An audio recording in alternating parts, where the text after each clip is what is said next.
The thing that all entrepreneurs have in common is every entrepreneur makes an affordable step forward, no matter what direction it is. Then they learn from that and they repeat it. That means that when you're in the dark, you can't see, you make a small step, you feel around, you keep going, or you step back because you stepped on something, right? And that's the first 1, 2, 3, 4 years of business entrepreneurs make the affordable step. The other people who are not entrepreneurs, who are doing it for money, make sometimes unfortunate steps. They go and they say, I need to get $1 million because that's going to cure the problem. Now you got $1 million problem. Or they make bad steps because they want to go get money, because they just want to go get money. They want the Benz, and all of a sudden they end up in a place that they don't want to be. Or sometimes they end up not existing at all. So, you always just have to be somebody who really loves what you're doing and make an affordable step forward and learn and then repeat. Yeah, well, when that passion, when that thing grabs a hold of you, and as they say, when the needle is finally in the vein and you're really hooked, it's like being in love. It's like, you thought you liked somebody when you were 13, 14 years old, and that was just something new and it was puppy love. But when you're 22, 23 years old and you're out there sitting there making life decisions and saying, I can see myself with this person for the rest of my life, and you're getting butterflies every time you see them, that's what it is when you have a business and you have a company that you love. You can't see anything else. And, I would have dressed people till today for free if I could. And I'm sure you hear that from everybody else. An artist will rap and sing, anytime they can be seen. And just like the kids in school who always got kicked out in special ed, who are comedians, they can't help it. They know that that's the biggest bully in the schoolyard, and they can't help it but crack a joke, even though they're going to get their head cracked open, but they just love what they're doing. And that's just how it was as a business. When I fell in love with FUBU when I saw that first person walking down the street with my product on. Before selling product, you should always educate yourself in the business. How do you do that? Well, if you can't go to school, you don't have the luxury of going to school, then go intern someplace. Learn the business from the bottom up. My position as a CEO now, I know every single position in the company, so my employees can't lie to me. I also sometimes can help my employees because I was there in that area of the business. Dedicate a certain amount of time to the business. 2 hours a week, 4 hours a week, 50 hours a week. No matter what, it starts to compound after the year 1, after year 2, after year 3. If you dedicated 2 hours a week to, this new hobby or love or, business, at the end of the year, it's over 100 hours put in. I always tell people, do not try to judge how big your company should be because you're selling only to your friends, because naturally your friends who love you will support you. So if you sold 10 t-shirts or gave 10 t-shirts to your friends, if 9 of them heard that that's the worst t-shirt ever, they're not going to tell you. But the one who heard that somebody likes that t-shirt is going to come and tell you how great the t-shirt is. When I started FUBU, I had to physically get up in people's face and show them a shirt and try to sell them a shirt. Now, these were total strangers. I could only judge if I had a viable product if that stranger would buy the shirt. Now, until you make a sale, you don't know if your shirt can sell at 20, 40, 60, 90, 80, 100. You don't know what the market will bear for your product. And sometimes a report card could be a little depressing because maybe nobody wants your product. By the time that I had really created FUBU and I did my deal with Samsung, you couldn't tell me anything about my customer that I didn't know. I knew what clothes they wore, what they drank, what they drove, everything. The color, the size. I knew they would pay $79.99, but they would not pay $99.99. You have to know your customer, and you have to absolutely love them, and you have to know exactly what they want when they want it. First magic show that I went to, my partners and I, we didn't have any money to get out to the show, so my mother worked at American Airlines, so we got a bunch of buddy passes, and the show was being held at the convention center, as it always is. We didn't have enough money to be in the convention center, so we had to stay about 5 miles away in the Mirage Hotel. Prior to going to the show, though, I had already built a little bit of a vacuum was being built up in the, in the world of FUBU, because we had taken these 10 shirts and put them on videos for 2-3 years, and people thought that FUBU was a fairly large brand. I remember taking a picture of LL, who was a friend of mine, and I sent that picture to every single store that I could find in Right On Magazine, Word Up Magazine, newspapers, and every store that was selling Nike or sportswear or anything of that nature. And I sent the picture to all the stores and said, we will be at the Magic Show, and we will be at this hotel. When I got to the Magic Show, I walked around the show also and handed out a copy of that picture and that flyer. And believe it or not, I had done so much of that grassroots marketing that people came over to that Mirage Hotel. They came over to that little room that we had, and I wrote $300,000 in orders. I would say that the first steps in marketing are always the trial and error steps, and that is to find the cheapest, most effective way to get out in your local area. Let's talk about fashion. Are there local fashion shows that you can provide product to and get a feel for if people like the product? Are there local celebrities, people who are city councilmen or talent shows or things of that nature where you can provide product to?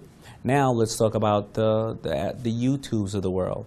There are everyday stars being created with 1 million, 2 million, 10 million views. There are videos that you can film with your iPhone or Android or whatever the case is that you can kind of make that homegrown commercial with your product. And you know what? You can fail 10 times because at this point nobody knows you. But as you create it, and you start to see 10 views here, 100 views here, boom, 1 million views here, that's not expensive marketing.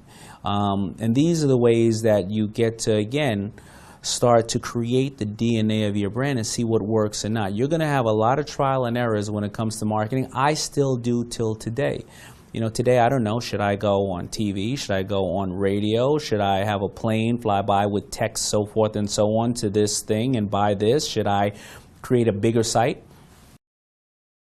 A lot of people don't understand that advertising and marketing are two different things. Marketing is about getting the product out and the information out. Advertising generally is about buying a space for time on the radio and or magazine ad.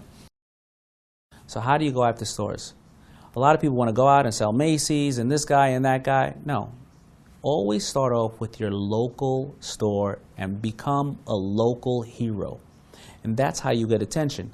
I always say that look at music artists. Music artists have to become popular in their town first before they go out to be a national or global hit. Billy Joel is from Long Island. Bruce Springsteen's from New Jersey. Biggie Smalls is from Brooklyn, and Tupac's from California. We all know that because they make sure that everybody knows where they're waving the flag from, and then you start to get people who become your local cheerleaders. I really got discovered by doing local fashion shows with my product, and then a guy who had a video show called Ralph McDaniels highlighted me as one of the people that you have to look for. He started telling all the artists in the neighborhood, and they started telling all the stores, and it started to grow. And I became a local hero. Then what happens is you start to expand out of that territory, and people in your hood basically go out and tell everybody else. So that's how you start to get the attention you need. You don't want to scale too quickly. You don't want to, as I said before, take out this big loan until you start to sell, see what works, what doesn't work, sell again, see what works, what doesn't work, sell again. And then when you have all the bugs taken out of the line and you know that your extra large black with the silver tends to always sell, it's a classic piece, then you start to go further and further, and then you start to look for distribution.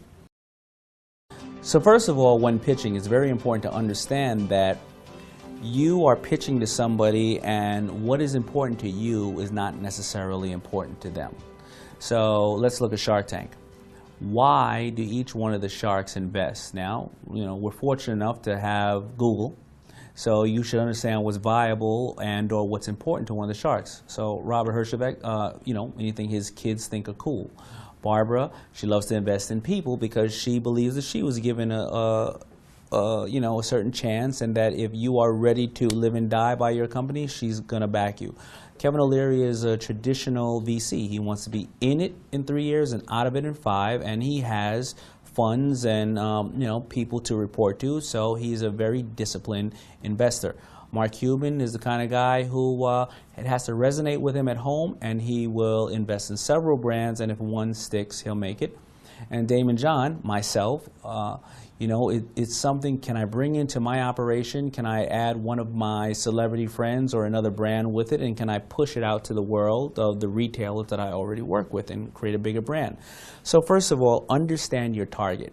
If you walk into a room and you say, well, I want to do a deal with you because I want to be rich and I want to change the world and do this and that, nobody could care less.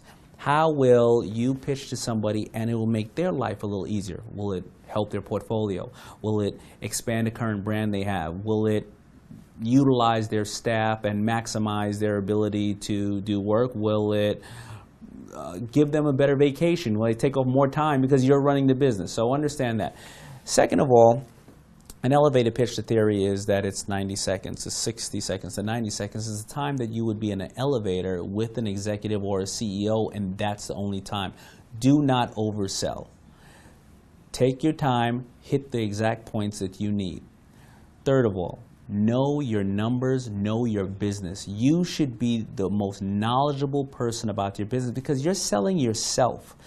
You see, when we invest in a lot of companies, if the company doesn't work out, then I'm going to do another business with that CEO if that CEO understands what he or she was doing. So you're selling yourself, so we need to know that you know the numbers. Now, I understand you won't know every aspect of business, but if your answer is, well, with the money, I'm going to hire an accountant in this area, and I have 5 accountants, and I got the best number here who understands this category, then you know how to utilize your resources, and that's very important. Somebody else told me one day that you should be able to summarize your company on the back of a business card. Now, you better either write very, very, very tiny, or you better be laser focused on what you bring to the table and what your company is. If it takes you 5 hours to explain it, then I'm going to be lost, you're going to be lost, and I'm not going to know how to do the business. Have you understood where this strategic partner and why the strategic partner wants the business? Do they want the business so they can invest in it and stay home and not think about it because it's a financial contribution? Like me, I invest in Apple. They have never called me to help with a computer. Actually, I don't even get a discount, but I make money with Apple stock. Or is the investor investing with you because they want to turn and flip the company quick? If you want to have a brand for the next 50 years, then maybe that's not the investor for you. Is the investor like me, who is somebody who wants to go out and license the brand? Now, people don't understand licensing. When I created FUBU, and I partnered up with my partners, we understood that we can make the best men's apparel that we can do. But we couldn't make ladies, we couldn't make bags, we couldn't make fragrance. What did we do? We found professionals and companies that can make that. We would loan them the name and help them with the art and the DNA of the brand. They would go sell it, and they would give us 6%, 7%, 10% as basically a revenue, royalty we call it in the business. And that is how the brand was able to grow from 20, 30, 50 million to 350 million. You know, I was working in FUBU, and I had it probably about 7 years, 8 years before I had finally quit my job because the money that was coming in was good enough to support me. A lot of business owners tend to not calculate themselves as an expense to the business. You are an expense to the business, whether you're $30,000 or $100,000. If you're running it out of your house, a portion of your mortgage is an expense to the business because you want to be able to put it in a form or a way that a strategic partner, a finance, a bank can understand it. If you go to somebody and say, well, I'm $100,000 plus, but you're not taking a salary and it's in your home and you know your kids are working on it, you're not $100,000 plus. You're probably about flat.